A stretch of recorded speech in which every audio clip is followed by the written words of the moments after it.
ठीक है, one is known as inheritance, another is known as heredity. So Mendel was known as the father of genetics, and he gave three laws, and these laws are principle of dominance is the first law, second one is principle of segregation, and third one is principle of independent assortment. ठीक है बेटे, so we are starting with this chapter 5, principle of inheritance and variation. So here we are going to study about Mendel's observation, that how Mendel find the transmission of characters in different generations. And for his research, he has selected the garden pea plant, which is generally growing in his garden. And by observing the growth of that pea plant and different generations in that pea plant, on the basis of that, Mendel has given these three laws. Okay, we will also going into detail about the inheritance of one gene, okay, which is also known as the monohybrid cross. Okay, monohybrid cross means when we study the inheritance, or you can say transmission of one character or one gene at a time, then it is known as a monohybrid cross. Another is inheritance of two genes. If I am saying inheritance of two genes, this means here I am talking about the dihybrid cross. Okay, but so dihybrid cross में we always study the inheritance of two character at a time. And इसके अलावा आपको कल भी बताया था, we will also here go to study about the process of sex determination. What is the method of sex determination in case of human beings, in case of insects, and in case of birds. ठीक है, तो in human beings में you know that कि male जो है they are heterogametic in nature and they produce two type of sperms. These sperms may either contain X chromosome or may contain Y chromosome. Okay बेटे, तो in case of insects जो है they are also producing two type of sperms, but one sperm it contains the X chromosome, whereas no chromosome is present in the other sperm. So here the type of sex determination in case of insect is exo type of sex determination. ठीक है बेटे, इसके अलावा वो कहते हैं कि जो बर्ड्स हैं उनके अंदर एक different type of sex determination होता है, तो उसमें जो सेक्स है उसके लिए वो कहते हैं कि टू क्रोमोसोम्स यहाँ पे रिस्पॉन्सिबल होते हैं। पर खास बात क्या है, what is the special thing about this, कि यहाँ पे जो फीमेल होती है, ठीक है, कैसा नेचर रखती है यहाँ पे फीमेल, तो फीमेल जो है यहाँ पे हेट्रोगेमेटिक होती है। वैसे हमेशा आपने क्या स्टडी किया है कि जो मेल्स होते हैं वो हमेशा हेट्रोगेमेटिक होते हैं, but in case of birds female जो है वो हेट्रोगेमेटिक है, और फीमेल बर्ड जो है वो two type of chromosomes, two type of eggs form करती है, जिसमें दो तरह के क्रोमोसोम्स होते हैं। ठीक है, one type of ovum they contain the Z type of chromosome and other contain the W type of chromosomes. पर जो मेल्स होते हैं उसके अंदर दोनों ही कौन से क्रोमोसोम प्रेजेंट हैं, Z क्रोमोसोम्स प्रेजेंट है। तो यहाँ पे हम इस बारे में स्टडी करेंगे। इसके अलावा I am going to tell you some new concept here, and that is what do you mean by the term mutation. Yesterday I have also discussed in brief about mutation, that mutation is a random changes in the genetic material that sometimes due to some physical, chemical or biological kind of disturbances, ठीक है, क्या होता है कि जो jeans होते हैं हमारे यहाँ पे, जो हमारा जेनेटिक मटेरियल है, डीएनए है, या फिर आपको पता है कि DNA is present inside the chromosomes, तो क्या होता है कि क्रोमोसोम्स जो है कुछ एब्रिवेशंस हो जाती हैं, ठीक है, कुछ अबनॉर्मेलिटीज आ जाती हैं, जीन्स में आ जाती हैं या फिर क्रोमोसोम्स में आ जाती हैं। एजेंट कुछ भी हो सकते हैं म्यूटेशंस के, ठीक है, which are known as mutagens. It may be some physical factors और it may be some biological type of factors you can say, और it may be certain chemicals which act as mutagens. तो देखो, अगर मैं physical factors की बात कर रही हूँ तो here I am talking about the abiotic things, ठीक है, तो उसमें there are so many different type of solar radiations that are coming from the sun, and one of them are the ultraviolet radiations. Ultraviolet radiations are also of two types, ultraviolet A and ultraviolet B. और what is the important thing about them कि they have the deep penetrating power, ठीक है। You have learn in chemistry about the electromagnetic radiations. तो electromagnetic radiations जो होती है ना, उनकी पेनिट्रेटिंग पावर बहुत ज्यादा होती है, इसलिए डीपली आपके स्किन में चले जाती हैं वो, and in this way they enter into your cells and cells में क्या present है nucleus and nucleus में chromosome and chromosomes के अंदर क्या present है DNA। ठीक है बेटे, तो इन DNA के जो bases होते हैं ना nitrogenous bases, उनको ये क्या कर देती हैं डिस्प्लेस कर देती हैं या फिर डिस्ट्रॉय कर देती हैं, जिसकी वजह से जो है कई बार जीन्स जो है वो डिलीट हो जाती हैं, तो म्यूटेशंस पॉइंट म्यूटेशंस होती हैं and if sometimes they cause you can say alterations or damaging of the chromosome, then such type of mutations they are known as the chromosomal mutations. So mutations are broadly divided into two types, may be point mutations or you can say gene mutations, and other type of mutations are known as the chromosomal mutations.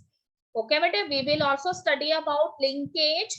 As the name itself indicate, linkage means that sometimes what you see that certain genes which are present on the same chromatid, ठीक है, I am saying here कि कुछ कई बार ऐसा होता है कि कुछ जो जीन्स होते हैं अगर वो सेम क्रोमेटिड के ऊपर प्रेजेंट हैं तो फिर वो जीन्स जो होते हैं, ठीक है, लॉ ऑफ सेग्रीगेशन क्या कहता है या लॉ ऑफ इंडिपेंडेंट असॉर्टमेंट ये कहता है कि जो भी जीन्स हैं वो एक पर्टिकुलर टाइम पीरियड के बाद एक दूसरे से सेपरेट होते हैं, ठीक है, अगर उनकी पेयरिंग भी होती है तो उसके बाद वो सेपरेट हो जाती हैं, उनके एलील पेयर्स भी सेपरेट होती हैं, ठीक है, पर कई बार वो कहते हैं कि एक ही क्रोमेटिड पे प्रेजेंट जो जीन्स हैं वो आगे वाली जितनी भी जनरेशंस है ना उसमें साथ साथ चलते हैं, ठीक है, जिसकी वजह से what we get as a result that here what we observe that कि इसका कंक्लूजन ये निकलता है कि जो पेरेंटल हमारे पास कॉम्बिनेशंस होते हैं ना वही करेक्टर हमें पेरेंट्स के करेक्टर वहां पे ज्यादा नजर आते हैं अगर जीन्स लिंक्ड जीन्स हैं, और कई बार जो है हमें नॉन पेरेंटल करेक्टर्स जो हैं वो बिल्कुल नील मिलते हैं। अगर हमें पेरेंटल करेक्टर ज्यादा मिले हैं, नॉन पेरेंटल करेक्टर्स कम मिले हैं, तो इसका मतलब क्रॉसिंग ओवर या रिकॉम्बिनेशन अच्छे से नहीं हुआ, और जीन्स कैसे जीन्स थे, लिंक्ड जीन्स थे, इस फिनोमेना को हम लिंकेज कहते हैं। तो लिंकेज भी टू टाइप्स का है, it may be complete linkage, it may be incomplete linkage, depending upon the degree that how much the genes they are the linked genes. Okay, but in the last of the chapter we generally go through the different type of genetic disorders. तो genetic disorders जो है यहाँ पे कई तरह के हैं, ठीक है बेटे, तो some of the disorders that are related with genetics, they are caused because of certain problems, or you can say certain things that are related with the autosomes, ठीक है, कई बार autosomes जो है उसके mistakes की वजह से जो है कुछ disorders create होते हैं, or sometimes the disorders they are related with the sex chromosome, तो उसके बेसिस पे हमारे पास अलग अलग तरह के जेनेटिक डिसऑर्डर्स हैं। दिस में भी haemophilia, haemophilia is also known as bleeders disease, ठीक है बेटे, सिकल सेल एनीमिया एक ऑटोसोमल डिजीज है, उसी तरह से हीमोफीलिया जो है वो सेक्स लिंक्ड डिजीज है, ठीक है, आपको कभी सुनने में आया होगा कि एक्स क्रोमोसोम से रिलेटेड होती है ये। ओके बेटे, फिनाइल क्यूटेनोरिया, फिनाइल क्यूटेनोरिया जो है it is also a type of an autosomal recessive kind of disease, ठीक है। थैलेसीमिया, थैलेसीमिया जो है वो भी एक जेनेटिक डिजीज है, ऑटोसोमल लिंक्ड डिजीज है, और इसके अलावा जो है so many disorders they are also seen in case of chromosomes that you will see in the end of the chapter, and some of the terms you get familiar with, and these may be aneuploidy, polyploidy, ठीक है, मैंने आपको बताया था कि during the process of crossing over what happened, the homologous chromosomes they pair together, you have learned in class 11, in crossing over the homologous chromosomes they pair together, they exchange their genetic parts and then they get separated, ठीक है, but the degree of the crossing over it varies according to the age of the person। मैंने आपको बताया था कि those person who get married at the later age of their lifespan, in those persons the pairing of the chromosome it can happen easily, but the non-disjunction of these chromosomes cannot happen, so sometimes the chromatids they join together, ठीक है, कई बार chromatids जो है वो separate नहीं हो पाती हैं, जुड़ी रह जाती हैं, तो उसकी वजह से क्या होता है कि क्रोमोसोम की हमेशा हमारे पास 2 कॉपीज होनी चाहिए, डिप्लॉयड कंडीशन क्रिएट करनी है, तो कई बार डिप्लॉयड कंडीशन की जगह पे हमें ट्राइसोमी नजर आ जाती है, हमें टेट्रासोमी नजर आ जाती है, तो इसकी वजह से some of the genetic disorders और सिंड्रोम्स दे क्रिएट, ठीक है, you are very much heard about these kind of syndromes, Klein-Center syndrome, Down syndrome, ठीक है। इसके अलावा जो है टर्नर सिंड्रोम के बारे में हम यहाँ पर आपको बताने वाले हैं। तो डाउन सिंड्रोम जो है इसमें 21 क्रोमोसोम की 3 कॉपीज प्रेजेंट होती हैं। क्लाइनफेल्टर सिंड्रोम जो होता है उसमें जो सेक्स क्रोमोसोम होता है, ठीक है बेटे, फीमेल के अंदर सेक्स क्रोमोसोम जो है वो एक्स एक्स रहते हैं ना, तो ये वाला जो पर्सन होता है क्लाइनफेल्टर वाला, इसमें जो क्रोमोसोम है वो यहाँ पर जो है सेक्स क्रोमोसोम ज्यादा आ जाते हैं। ओके बेटे, टर्नर सिंड्रोम जो है उसके अंदर जो है फीमेल के लिए एक्स एक्स क्रोमोसोम रिक्वायर्ड है, तो इसमें एक एक्स क्रोमोसोम डिलीट हो जाता है, तो single X chromosome is there, so makeup of the person is X. Okay, so this is a brief introduction of the chapter. So here I am going to start the chapter. So what is given in the introductory part? So in the introductory part it is written that whenever you see any plant, any animal, you always saw some certain degree of similarity among these to their parents. ठीक है, जब भी हम किसी भी animal को, किसी भी प्लांट को देखते हैं तो आप हमेशा देखते हो कि अगर हम किसी बर्ड को देख रहे हैं, किसी एलिफेंट को देख रहे हैं, या ह्यूमन जो चाइल्ड है उसी को देख रहे हैं, तो बहुत सारी उसके अंदर सिमिलैरिटीज हैं.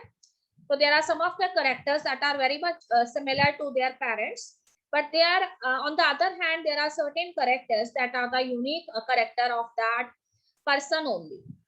So here what you see that if there are many similarities in the daughter generation to that of their parent generation, this means that something is transferred from parents to the offspring generation after generation.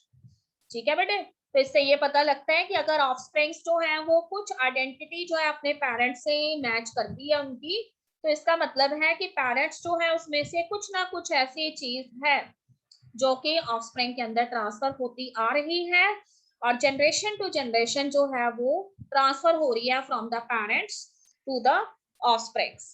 So this is the reason we have shared also many similar characters with our parents. ठीक है, कई बार जो है किसी person का behaviour जो है वो बिल्कुल उसके पेरेंट्स जैसा हो सकता है. Sometimes the morphological features they have a very large similarity with the parents. Sometimes there is a similar pattern you have heard in the voice of that person. ठीक है, कि इस पर्सन की जो वॉइस है वो उसके फादर से मैच कर रही है या मदर से मैच कर रही है. कॉम्प्लेक्शन की अगर हम बात करें तो वो हमारे पेरेंट्स से मैच करता है. ठीक है, बहुत सारी हमारी ऐसी हैबिट्स हैं जो एग्जैक्टली हमारे पेरेंट्स की भी हैबिट्स हैं. ओके बेटे, तो this means that there is some characters that are directly transferred from the parents into the offsprings. So if I am saying that characters, their transmission takes place from one generation to another, or in other words, from parents to offspring, this means certain thing is there that is responsible for the transmission of those characters. Okay, but the research was first done by the scientist, and his name was Gregor Johann Mendel, who was also known as the father of genetics. And he did a very long-lasting research on the transmission of characters from one generation to another, which is also known as inheritance or heredity. So here he has introduced a new branch of biology, and that is known as genetics. So what is genetics? It is a branch of science which deals with the study of heredity and variations. ठीक है बेटे, एक ऐसा science जिसके अंदर हम heredity और variation के बारे में स्टडी करते हैं, उसको हम जेनेटिक्स कहते हैं. तो व्हाट इज हेरिडिटी और inheritance? You can say simply inheritance means transmission of characters from parent to the daughter generation. Okay, or you can say that it is a transmission of characters from one generation to the subsequent generation of the living beings. But what I am saying that we can easily say that so many characters are having very much similarities with our parents, but there are only few characters that are not similar to our parents, and that are our own characters. So this means that not all the 100% characters they are transmitted from the parents to the offspring. ठीक है, 1 or 2% characters are such type of characters that are actually the differences by which we differ from our parents, and these are known as the variations. Okay, but so there at that time when Mendel did his research, he has given one name to those agencies that is responsible for transmission of these characters, and he has introduced the term at that time a factor. So what Mendel said, Mendel ने ये कहा कि factors जो हैं वो agents हैं किसके, heredity के. ठीक है, फैक्टर्स जो है वो पेरेंट्स से ऑफस्प्रिंग के अंदर ट्रांसफर होती हैं, जिसकी वजह से पेरेंट्स के करेक्टर जो है वो ऑफस्प्रिंग के अंदर आते हैं। और ये जो फैक्टर्स होती हैं उनके ऊपर एनवायरनमेंट का भी इफेक्ट होता है। तो इसी वजह से 100% करेक्टर्स जो डॉटर जनरेशन के हैं वो पेरेंट्स जनरेशन के साथ मैच नहीं करते। 1 और 2% करेक्टर्स जो हैं उसके यूनिक करेक्टर होते हैं, और वो वेरिएशंस की वजह से होते हैं, क्योंकि ये जो फैक्टर्स हैं वो क्या करती हैं, एनवायरनमेंट जो है या फिर अदर काइंड ऑफ जो भी डिस्टर्बेंसेस हैं पर्टिकुलर ऑर्गेनिज्म के हैबिटेट में, उससे अफेक्टेड होती है। ओके बेटे, सो हमेशा वो कहते हैं कि इनहेरिटेंस और वेरिएशंस जो हैं वो साथ साथ चलते हैं। तो इनहेरिटेंस में हम कुछ इनहेरिटेड करेक्टर्स जो है अपने पेरेंट्स से एज इट इज ले लेते हैं, पर कुछ करेक्टर्स जो हैं वो हमारे अंदर अपने यूनिक करेक्टर्स होते हैं जो वेरिएशंस की वजह से इंट्रोड्यूस होते हैं। ओके बेटे, तो here the definition of the inheritance is given in your book. So inheritance is the process by which characters are passed from one parent to progeny. Progeny term here I am using for the daughter generation. Okay bete, so this is the basis of heredity. So what is variation? Variation is the degree by which one offspring, or you can say progeny generation, it differ from their parents. ठीक है, वो characters जो कि progeny generation में present है, वो differences जो progeny generation में प्रेजेंट है और जिससे डॉटर जनरेशन या प्रोजेनी या ऑफस्प्रिंग जो है वो अपने पेरेंट्स से डिफर करता है, उसको हम वेरिएशंस कहते हैं। ओके बेटे, तो उसके बाद वो कहता है कि human beings have the knowledge of this genetics और this transmission of characters as well as variations since long. ठीक है, they have a little bit knowledge as early as 8000 to 1000 BC। ठीक है, 8000 से 1000 BC पहले भी ह्यूमन बीइंग्स जो हैं वो वेरिएशंस के बारे में जानते थे, and they know that these variations they generally happen because these human beings they are the sexually reproducing organisms। Human beings का mode of reproduction sexual reproduction है, और लोगों को मालूम था कि सेक्सुअल रिप्रोडक्शन एक ऐसा मेथड है रिप्रोडक्शन का जिससे हमेशा डिफरेंसेस या वेरिएशंस जो हैं वो ह्यूमन पॉपुलेशन में देखने को मिलती है। ठीक है, because they knew the concept of these variations, so they have also used this method of variations for obtaining superior varieties in case of agriculture और इन प्लांट्स आल्सो। ठीक है, तो उसमें इस मेथड को उन्होंने यूज करके उन्होंने पुराने टाइम में जो प्री हिस्टोरिक मैन था, ठीक है, उसने सुपीरियर वेराइटीज जो है उसको इंट्रोड्यूस किया एग्रीकल्चर के फील्ड में भी। तो इसी तरह से जो प्लांट ब्रीडिंग है उसके बारे में प्री हिस्टोरिक मैन जो है वो काफी टाइम पहले से ही जानता था। They always select such type of plants or such type of organism which have desirable character, then they done the interbreeding among them, and in this way they always obtain the superior characters। okay, तो ऐसा नहीं है कि variation जो है it is a new concept, the prehistoric man has enough knowledge about this and he has exploited this knowledge for the purpose of obtaining superior varieties with desirable characters in case of plants as well as animals too। ठीक है, तो you know that in case of plants can be obtained superior varieties which have some of the desirable characters, and the method is known as plant breeding। and in case of animals when we obtain superior breed, ठीक है, by done interbreeding among the superior animals with desirable characters, the method is known as artificial hybridization। Okay, animal husbandry, ये सारी चीजें इसके अंदर आ जाती है, inbreeding, outbreeding, these all comes under this animal breeding। okay beta, I am on page number 72, and what here is given here, he has introduced some of the important terms, ठीक है, जो आपको बार बार इस चैप्टर में सुनने के लिए आ सकती हैं। So I have already told you that the full name of Mendel was Gregor Johann Mendel। He was known as the father of genetics। So here I am going to tell you in brief about the definitions or the words which generally come in this chapter। Number one is heredity। What is heredity? It is the process of inheritance of characters from one generation to subsequent generation। ठीक है, जिस process से characters जो हैं वो एक generation से subsequent generation के अंदर पास होते रहते हैं, that process is known as heredity. And other terms में हम उसको इनहेरिटेंस भी कह सकते हैं। So these characters they always pass from the parent to the progeny generation, you can say daughter generation और offsprings. Another term that we use in this chapter is variations। What are variations? Variations are the differences which are found in the offsprings or the progeny generation, or you can say it is the degree by which the progeny generation it differs from their parents. So 1 or 2% characters are unique to the progeny generation. It is not found in the parent generation. Another thing is genes. So genes are generally considered as the units of heredity. Though at the time of Mendel has not used this term genes. There was another scientist whose name was Watson, and Watson has used the term gene in place of factor. At that time, Mendel has used the term factor for this. So where these genes are located? So in the earlier times, when Mendel has discovered the laws of inheritance, at that time the discovery of the microscope was not there. Okay, Leeuwenhoek has done that discovery later after so many years after Mendel. So at that time, Mendel is not able to tell you the location of these genes, that where these genes are present.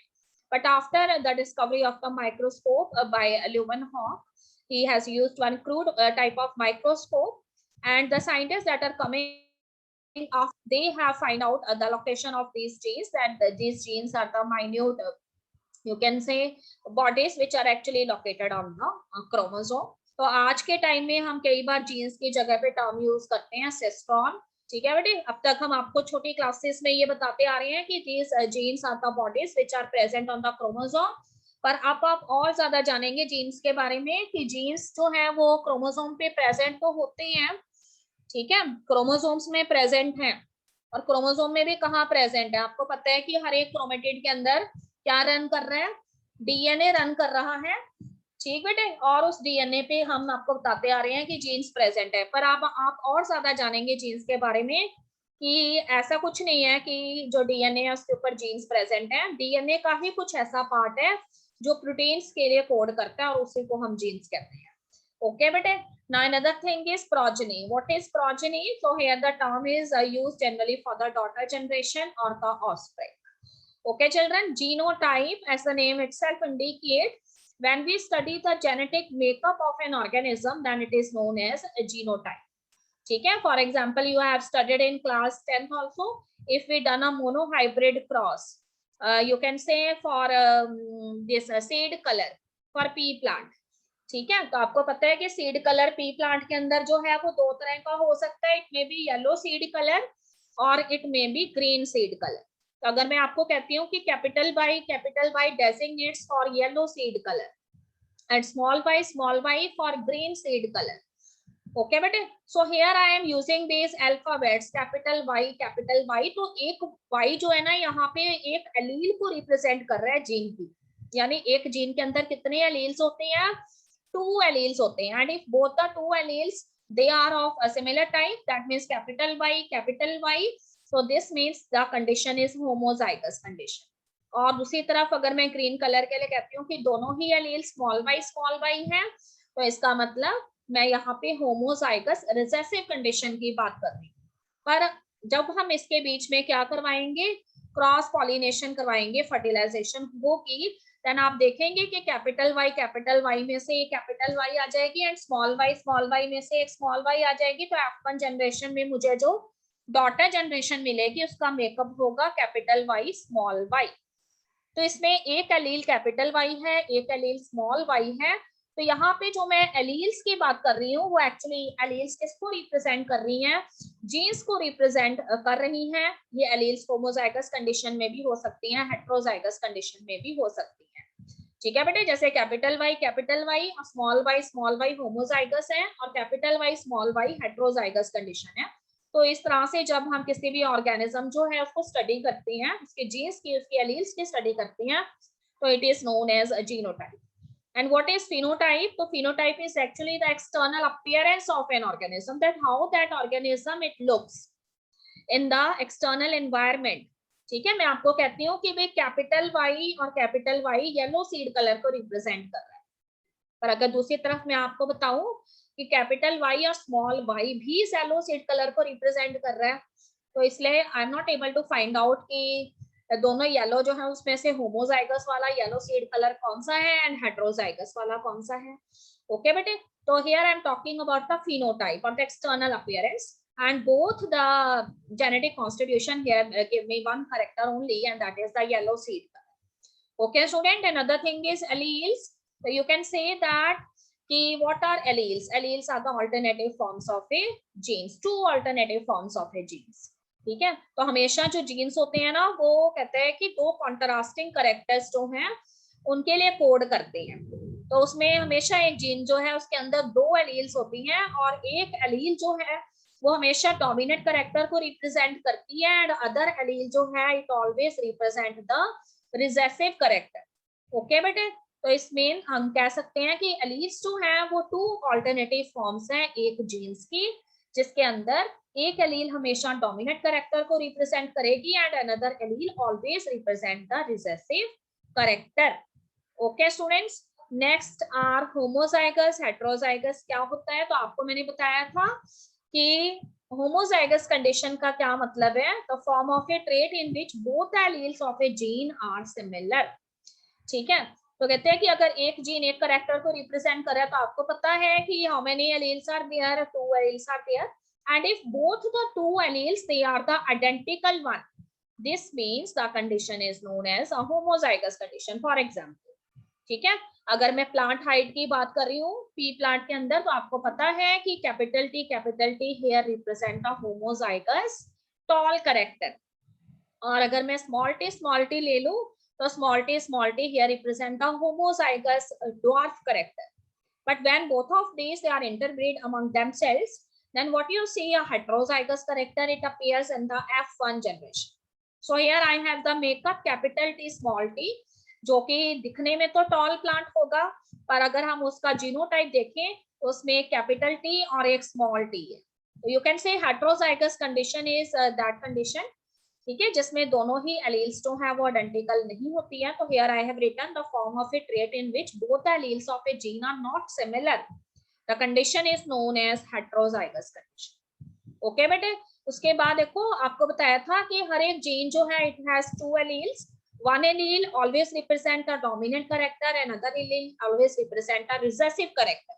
So what is a dominant characters? तो कहते हैं कि dominant character is actually the form of a trait. Trait word here I am using for character. I am saying the form of a trait that appears or seen more often and is found in F1 generation, that is actually known as the dominant character. ठीक है, अब हिंदी में समझेंगे तो कहते हैं कि character जो है उसकी वो फॉर्म जो हमें सबसे ज्यादा नजर आती है F1 जनरेशन में, दूसरे के कंपैरिजन में वही करेक्टर असल में कौन सा करेक्टर है? डोमिनेंट करेक्टर है। और जनरली वो करेक्टर हमें किस में नजर आता है? तो वो करेक्टर जो है वो हमें हमेशा F1 जनरेशन में नजर आता है। ओके बेटे, अनदर इज रिसेसिव करेक्टर। तो you can say that the form of a trait which is not seen in the you can say F1 generation, but it reappears in the F2 generation 3 times less than the dominant character. ठीक है, वो character की वो form जो कि अक्सर हमें नजर नहीं आती और F1 जनरेशन के दौरान वो हिडन रहती है, छिपी हुई रहती है, पर F2 जनरेशन जो है जब उसमें सेल्फ पॉलिनेशन होता है F1 वाली इंडिविजुअल्स में, तो उससे जो F2 जनरेशन प्रोड्यूस होती है उसमें वो करेक्टर अपीयर होता है। पर एक चीज याद रखिए कि वो करेक्टर हमेशा डोमिनेंट करेक्टर से, ठीक है, डोमिनेंट करेक्टर हमेशा उससे 3 गुना ज्यादा होता है, 3 टाइम्स मोर होता है। तो वो करेक्टर कौन सा करेक्टर है? रिसेसिव करेक्टर है। ओके बेटे, व्हाट इज मोनोहाइब्रिड क्रॉस? तो कहते हैं कि if we study the inheritance of one gene at a time, अगर हम सिर्फ एक जीन जो है वो कैसे जनरेशंस में पास होता है उसको एक टाइम पे एक ही जीन को स्टडी करते हैं, उसके दो एलील्स को ही स्टडी करती हैं, so that condition is known as a monohybrid cross. And what is a dihybrid cross? तो कहते हैं कि here the dihybrid cross is a type of a cross where we see the inheritance of 2 genes at a time. ठीक है, तो 2 genes जो हैं उनको हम एक टाइम पे स्टडी करते हैं, यानी एक ही टाइम पे हम अगर एक जीन में 2 एलील्स हैं तो 2 जीन्स पे कितने एलील होंगे स्टूडेंट्स? 4 एलील्स होंगे। तो 4 एलील्स जो हैं वो कैसे जनरेशंस में पास होते हैं उसको स्टडी करते हैं। The condition is known as a dihybrid condition. Okay बेटे, अनदर इज पुनेट स्क्वायर। तो पुनेट स्क्वायर के बारे में जो है वो मैं आपको ये बताना चाहती हूँ कि it is a kind of A square by which ठीक है. Mendel has you can say Mendel has used this square at that time when he did his observations, because Mendel जो थे वो बायोलॉजी के साथ साथ मैथमेटिक्स की जो है वो भी नॉलेज रखते थे.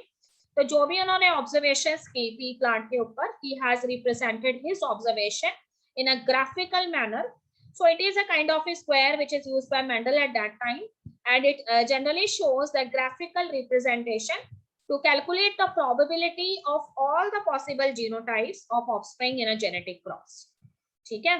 तो एक इस तरह का स्क्वायर है जिसके अंदर हम क्या करते हैं, कितने तरह के पॉसिबल जीनोटाइप्स एक ऑफस्प्रिंग के लिए पॉसिबल हो सकते हैं उसके बारे में हम स्टडी करते हैं. तो this Punnett square was developed by the scientist, British scientist, and his name is Reginald C. Punnett. So in honor of the scientist, the square is known as Punnett square. And Mendel जो है उन्होंने बहुत ज्यादा use किया Punnett square को और अपनी observation जो है उसको इस तरह से ग्राफिकल मैनर में शो किया. ओके बेटे, आज बस यहीं तक करेंगे सभी students. So I will send you this presentation in advance so that whatever we have learned that will not skip from your mind. Okay.